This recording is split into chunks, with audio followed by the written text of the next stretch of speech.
Buenas tardes, yo soy la doctora Vivian Jiménez. Le voy a estar dando clase de fisiología los días jueves al grupo de segundo año, unos más de los profesores que integran la cátedra de Fisiología Humana. En el día de hoy le voy a dar una clase de fisiología del capítulo 3, control genético de la síntesis proteica. Esta clase está dada por el día jueves, que fue nuestro día del maestro. Bueno, muchos de los contenidos que vamos a hablar en el día de hoy, ustedes ya tienen conocimiento de biología, pero en la clase de hoy específicamente vamos a hablar de la síntesis proteica. Los genes, como ustedes bien saben, están localizados en el núcleo de las células, unidos por los extremos que forman las largas moléculas helicoidales de doble hebra de ADN, como pueden ver en esta figura.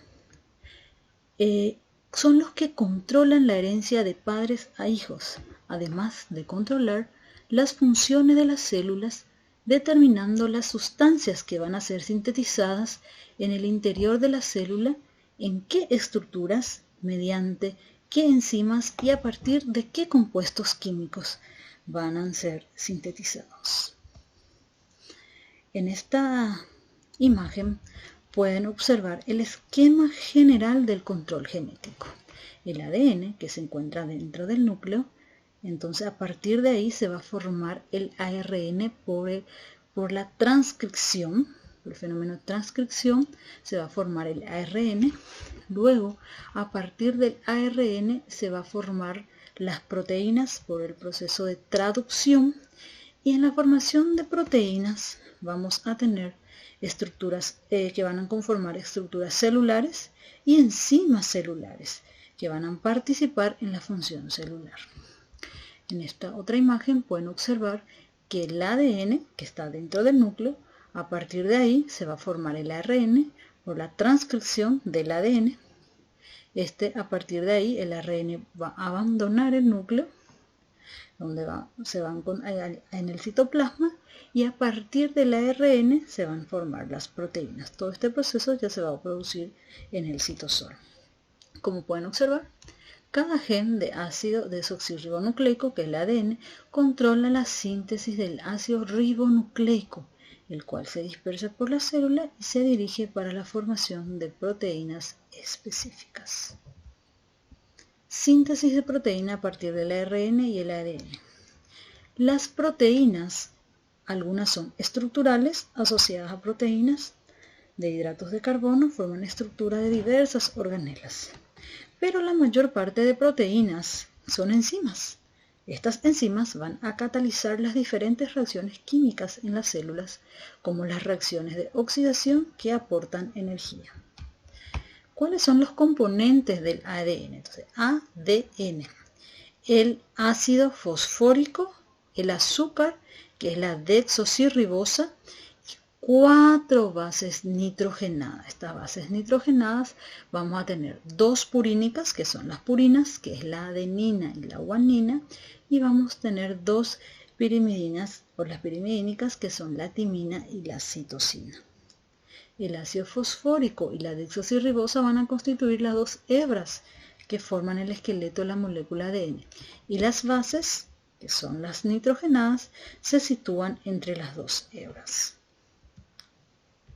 Aquí pueden observar el ácido fosfórico, la desoxirribosa y las 4 bases nitrogenadas, la adenina, la guanina.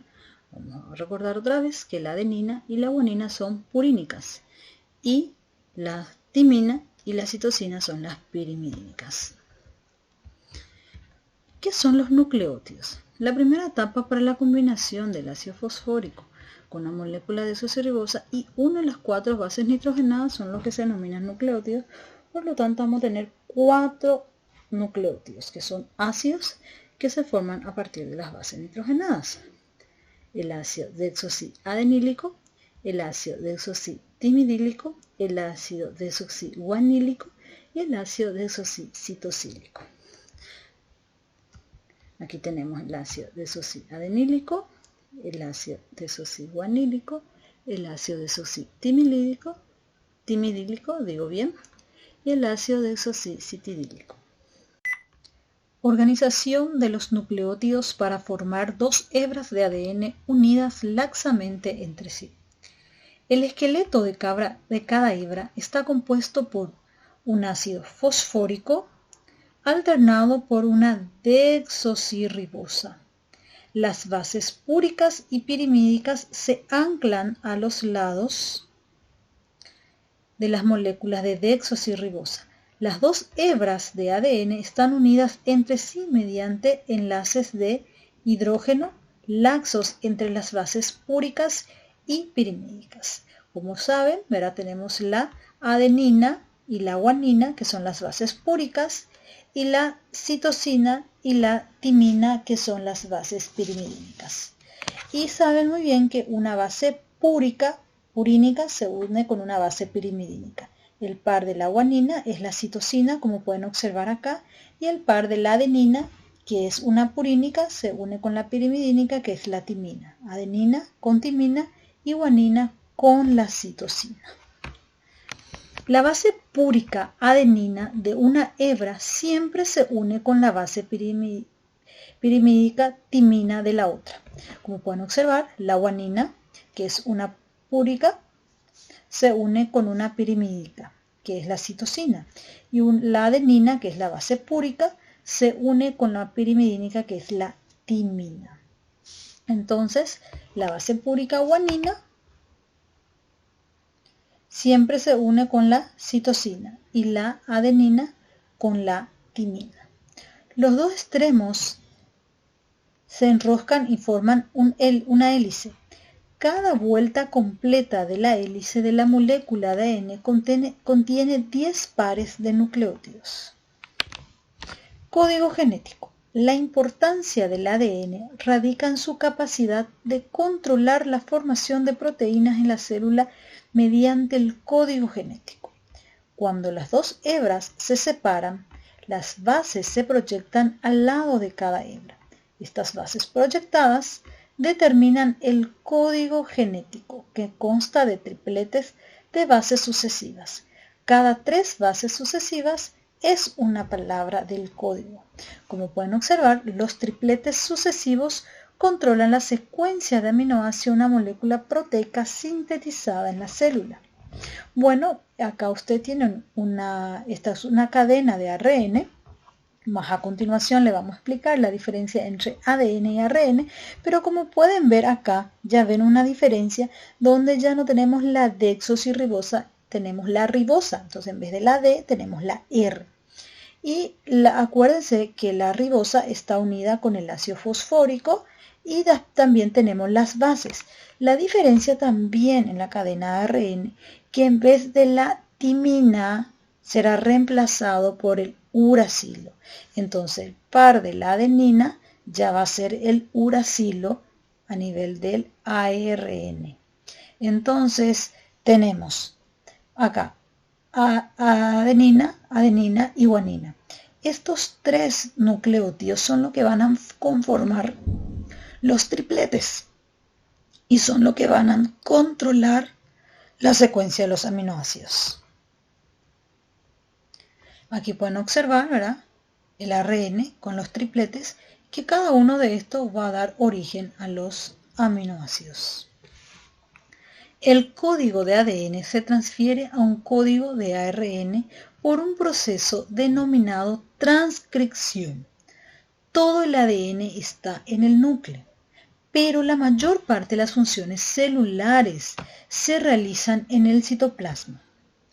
El mediador para que el ADN dirija las reacciones celulares es el ARN, cuya formación está controlada por el ADN del núcleo. El código se transfiere al ARN por el proceso de transcripción.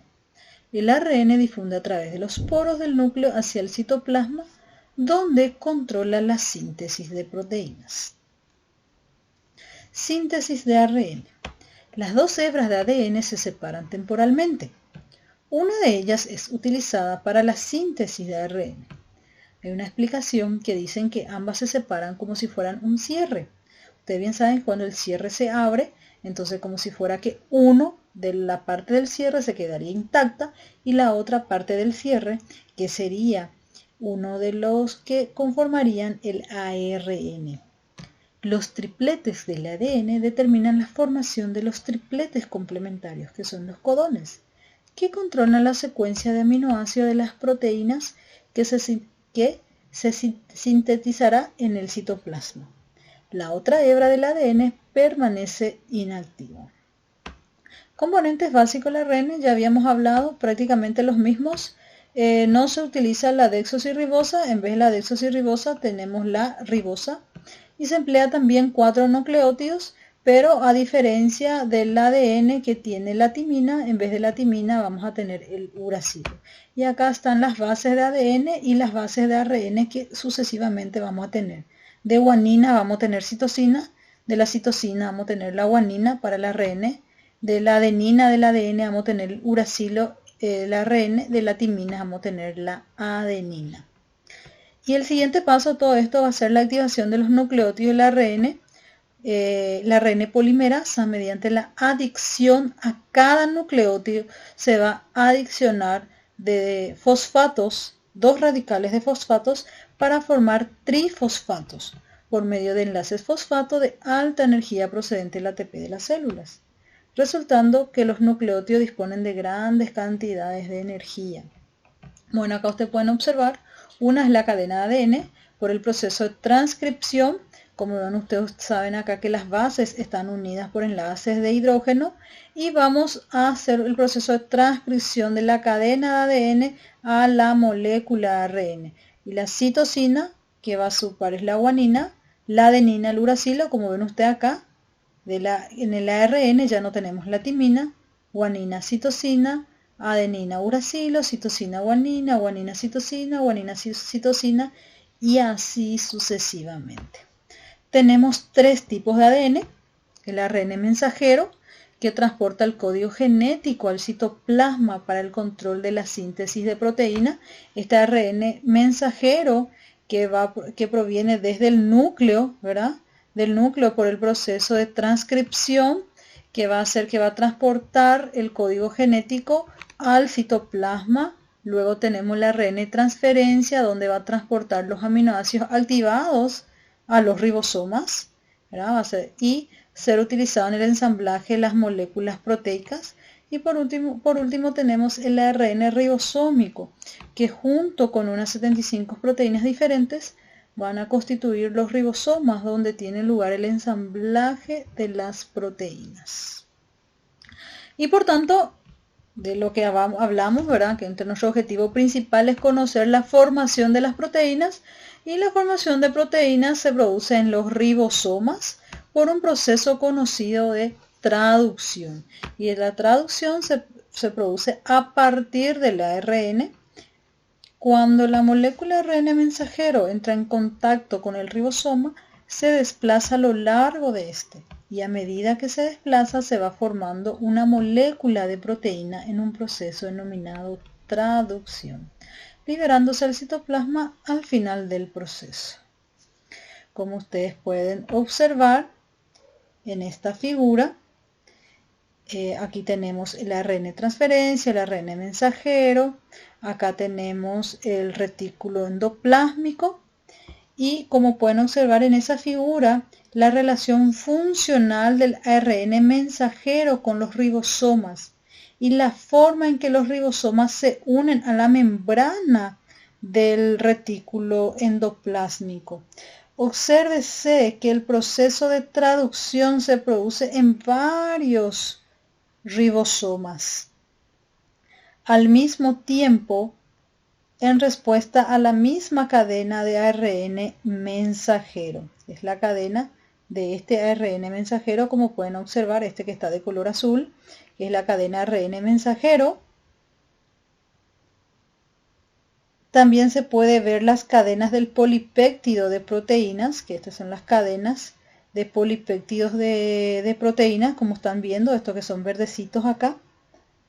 La nueva formación que atraviesan la membrana del retículo, como pueden observar acá, esta es la membrana del retículo y están viendo que atraviesa las cadenas polipeptídicas recién formadas hacia la matriz endoplásmica, que es todo esto que está en la parte interna.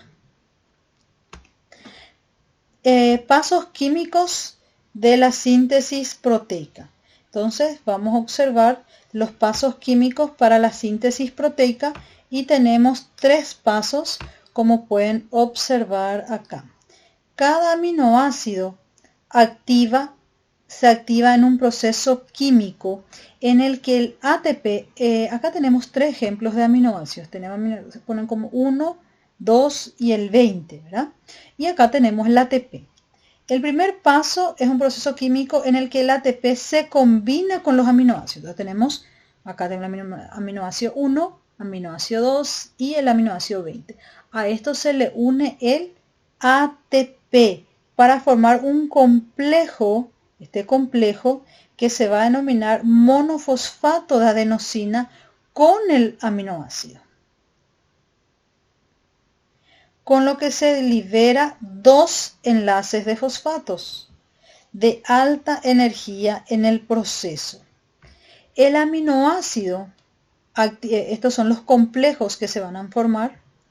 El aminoácido activado que tiene un exceso de energía se combina entonces con el ARN, como pueden observar, con el ARNT, y al mismo tiempo se libera el monofosfato de adenosina. El tercer paso, que se transporta el ARNT, que transporta el complejo el aminoácido, entra en contacto a continuación con la molécula del ARN mensajero, como pueden observar. Este ya sería, ¿verdad? Este es el primer paso, el segundo paso y ya acá el tercer paso, que se va a unir a la molécula del ARN mensajero, donde el anticodón del ARNT se une temporalmente a su codón específico del ARN mensajero, con lo que se alinea el aminoácido con la secuencia apropiada para formar una molécula proteica. Y acá ya tenemos las cadenas de proteínas formadas. Gracias, eso es todo por hoy. Las dudas en el foro, por favor. La próxima clase es la segunda parte del músculo esquelético, que va a ser la segunda parte del capítulo 6, a partir de la energética muscular, que va a ser el día de mañana. Entre las cosas principales, entre el objetivo principal del conocimiento de la síntesis proteica, debemos saber que para la formación de la síntesis de proteína es a partir del ARN, por el proceso de traducción, y que el ARN a su vez es controlada por el ADN por el mecanismo de transcripción. Y estas síntesis de proteínas van a ser proteínas que van a dar origen a funciones celulares distintas. Algunas van a formar parte de estructuras celulares, otras de enzimas, y van a controlar todas las funciones celulares, como vamos a estudiar a continuación de los siguientes capítulos que vamos a ir viendo. Gracias todo por hoy y nos vemos mañana.